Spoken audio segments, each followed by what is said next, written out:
चलिए तो अपन 9th question देख रहे हैं। 9th क्वेश्चन है in triangle A B C right angle at B. कहां बोल रहा है वो? At B. ओके, तो राइट एंगल एट बी, तो हमारे पास बी पर क्या है? राइट एंगल है। तो हमने सबसे पहले क्या करते हैं अपन सबसे पहले बनाते हैं एक ट्रायंगल। ओके, और बी पर हम क्या दे देते हैं? 90 डिग्री दे दिया। If tan A is equal to 1/√3, तो अपन एक काम करते हैं, यहां पर अपन एंगल दे देते हैं A। सही है। अब यहां पर क्या बोल रहा है कि tan A is equal to 1/√3 है। तो tan क्या होता है? परपेंडिकुलर बाय बेस, मतलब हमको परपेंडिकुलर दिया हुआ और बेस दिया हुआ है। परपेंडिकुलर कितना दिया हुआ है हमको? 1, और बेस कितना दिया हुआ है हमको? √3। सॉरी, √3। ये क्या है? रिमेन को अपन C दे देते हैं ना। अब ये क्या हुआ? हमारे पास C हो गया। अब ए के लिए तो चलिए भाई ठीक है कि ए पर एंगल है तो अपन यहां पर निकाल लेते हैं, लेकिन साथ में जो हमको प्रूफ करने का हमको सी भी चाहिए। तो अपन एक काम करते हैं, सबसे पहले तो अपन हाइपोटेन्यूज निकाल लेते हैं ना। सबसे पहले अपन हाइपोटेन्यूज निकाल लेते हैं, क्योंकि साइन और कॉस दोनों में हाइपोटेन्यूज लगता है। आप देखना सारे क्वेश्चन में सेम कंसेप्ट है। Hypotenuse square is equal to कितना हो जाएगा हमारे पास? Perpendicular square plus base square हो जाएगा, है ना। ठीक है, अपन इसके नीचे इधर करते हैं इसको भाई, है ना। तो हमने tan थीटा दिया हुआ था परपेंडिकुलर और बेस, तो tan थीटा जो 1/√3 दिया हुआ था, इससे हमने परपेंडिकुलर और बेस लिया और हमने हाइपोटेन्यूज लगाया। Hypotenuse square is equal to perpendicular square plus base square होता है। परपेंडिकुलर कितना है भाई? 1 है, 1 स्क्वायर। बेस कितना हमारे पास? √3 है। √3 का स्क्वायर हो गया, स्क्वायर से रूट कैंसिल आउट हुआ। Hypotenuse square is equal to 1 square कितना हुआ? 1 हुआ, प्लस कितना हुआ? 3 हुआ। हाइपोटेन्यूज स्क्वायर कितना आ गया? 4 आ गया। हाइपोटेन्यूज कितना आ गया? √4 आ गया। हाइपोटेन्यूज की वैल्यू कितनी आ गई भाई? 2। कितनी आ गई? 2। सही है, सही है, सही है। ओके देन, अब देखिए हमको सी भी चाहिए, तो अपन क्या करेंगे? अपन अपने कन्वीनियंट के लिए हम ये बी पर क्या बोल रहा है? 90 डिग्री बोल रहा है, दे देते हैं। ये 2 अपनी जगह रहेगा, ये 1 अपनी जगह, ये √3 अपनी जगह रहेगा। रहेगा कि नहीं रहेगा? देखिए, आप दो तरीके से कर सकते हो। आप यदि दूसरा ट्रायंगल बनाकर आप यहां पर सी दे दीजिए, यहां पर ए दे दीजिए, ठीक है। या फिर सेम ट्रायंगल में आप यहां पर सी को एज इट इज ही रहने दीजिए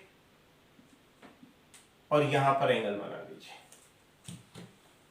अब देखिए, जो अपन शुरू से समझते पढ़ते आ रहे हैं कि जो 90 डिग्री है उसका अपोजिट क्या होता है? परपेंडिकुलर होता है। सॉरी, जो 90 डिग्री होता है उसका अपोजिट हाइपोटेन्यूज होता है, और जहां एंगल होता है उसका अपोजिट क्या होता है? परपेंडिकुलर होता है। तो ये परपेंडिकुलर हो जाएगा, ये हाइपोटेन्यूज हो जाएगा। रिमेन जो बचेगा वो होगा हमारा बेस। सेम कंसेप्ट यहां पर भी होगा। 90 डिग्री जहां भी हो उसका अपोजिट क्या हो जाता है? हाइपोटेन्यूज हो जाता है। एंगल का अपोजिट क्या हो जाता है हमारे पास? परपेंडिकुलर हो जाता है। जो बचा वो होगा बेस। ठीक है, चलिए हमको क्या चाहिए? सिर्फ टोटल 2 ही टर्म चाहिए, है ना। सॉरी 4, है ना। साइन ए कॉस ए और साइन सी कॉस सी अपन निकाल लेते हैं ना। चारों वैल्यूज अपन पहले निकाल के अलग रख देते हैं, फिर अपन सिर्फ इसमें अपना काम रहेगा सिर्फ वैल्यूज पुट करने का, सिंप्लीफाई करने का। तो सबसे पहले अपन ये वाले ट्रायंगल के लिए ले रहे हैं। आप देखिए, अपन ऐसे एरो बना देते हैं ना। ऐसा अपन ने एरो बनाया, हम ये वाले ट्रायंगल के लिए लेंगे। हम निकालेंगे साइन ए और कॉस ए, ठीक है भाई। और फिर अपन ये वाले ट्रायंगल के लिए निकालेंगे इसके, क्योंकि हमने यहाँ पे एंगल कौन सा लेकर चल रहे हैं? सी लेकर चल रहे हैं। तो हम यहाँ पे लेंगे साइन सी और यहाँ पे हम लेंगे कॉस सी। निकाल लेते हैं भाई। चलिए, साइन थीटा क्या होता है? Perpendicular by hypotenuse. तो परपेंडिकुलर के अकॉर्डिंगली क्या है? 1 है, और हाइपोटेन्यूज क्या हमारे पास? 2 है। ओके देन, तो साइन ए कितना आ गया? 1/2। कॉस क्या होता है? Base by hypotenuse. तो ये बेस तो ये हुआ ना भाई, जो रिमेन बचा वो बेस है। तो बेस कितना हुआ? √3, और हाइपोटेन्यूज कितना हो गया? 2। छोड़ देते हैं, इसका काम खत्म। अब इसको देखते हैं अपन, ये वाले ट्रायंगल पर आ जाते हैं। अब ये एंगल है, इसके अपोजिट परपेंडिकुलर। साइन सी की बात कर रहा है, परपेंडिकुलर कितना हुआ? √3, और हाइपोटेन्यूज कितना हो गया? 2। सही है भाई। अब cos c की बात कर लेते हैं। जब हमने cos c लिया तो कितना हो जाएगा? Base by hypotenuse. ये परपेंडिकुलर हाइपोटेन्यूज, तो बेस तो इधर चला गया ना भाई, है ना। तो साइन cos c के लिए बेस कितना हो गया? 1 हो गया, और हाइपोटेन्यूज कितना हो गया 2 हो गया, कोई समस्या वाली बात नहीं होनी चाहिए। सही है, चलिए ग्रेट। अब हमने वैल्यूज निकाल के अलग रख दी है ना। अब अपन क्या करते हैं कि अब हम ये वैल्यू एक एक करके हम इसको उठाते हैं, है ना। चलिए हमारे को क्या चाहिए, हमको क्या चाहिए, इसी के नीचे लिखते हैं क्या अपन, स्पेस मिल जाएगा है ना। चलिए यहां लिख देते हैं ना, sine C is equal to √3/2 और cos C is equal to 1/2। ठीक है, चलिए अपने को जगह मिल गई है ना, इसको थोड़ा सा और छोटा रख दें।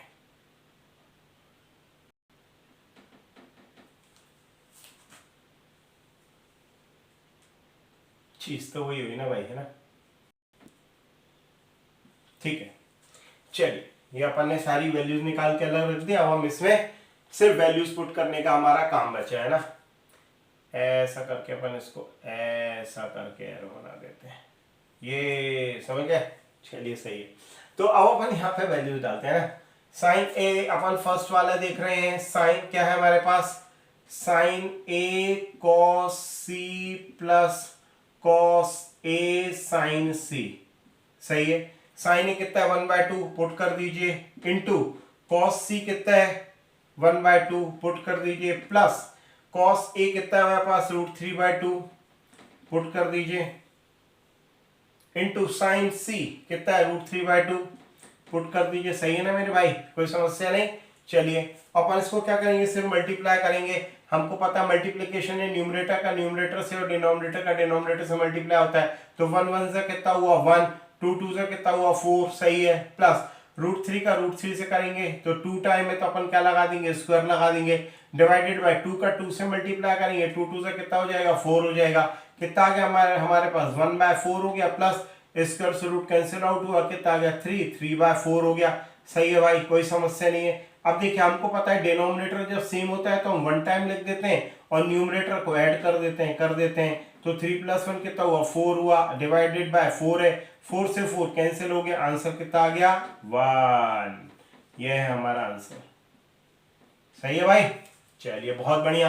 तो अपन ने सिर्फ यहाँ से वैल्यूज बस पुट किए। देखिए कितना आसान हो जाता है ना जब अपन सारी वैल्यूज अलग अलग निकाल के रख लेते हैं, निकाल लेते हैं, देन फिर अलग अलग निकालने के बाद सिर्फ हमारे पुट करने का वर्क काम रहता है ना। यदि अपन एक साथ करते हैं तो सब हौच-पौच हो जाता है ना। चलिए तो अपन सेकंड वाला क्वेश्चन है, ये यहीं पर देख लेते हैं अपन इसको। सेकंड वाले को ही अपन यहाँ पे यहीं से अपन आगे बढ़ा देते हैं, कॉस से रख देते हैं। कॉस से कितना हमारे पास √3/2 है, रख दीजिए √3/2 इंटू कॉस सी कितना है हमारे पास 1/2 है, 1/2 है, माइनस साइन ए कितना हमारे पास 1/2 है, 1/2 है, साइन सी कितना है √3/2 है, √3/2 है। अरे वाह भाई वाह, ये तो सेम वैल्यू आ गई है ना, लेकिन थोड़ा सा अच्छा लिखना चाहिए है ना। तो अपन क्या करते हैं, अपन मल्टीप्लाई कर देते हैं। √3 1 जा √3 और 2 2 से कितना हो गया 4, माइनस √3 1 जा √3 और 2 2 जा 4। आपको तो पता है ना न्यूमरेटर न्यूमरेटर डिनोमिनेटर का मल्टीप्लाई होता है, 2 2 जा 4। हाँ भाई अब सही दिख रहा है ना। अब अपन इसको बहुत जोरदार तरीके से काट देते हैं, काट दिया, बहुत बढ़िया। आंसर कितना आ गया 0। गॉट इट, सही है भाई, है ना। ये हमारा हो गया 9th क्वेश्चन। ठीक, बात समझ में आई ना। चलिए बहुत बढ़िया, चलो अब आगे देखेंगे ना।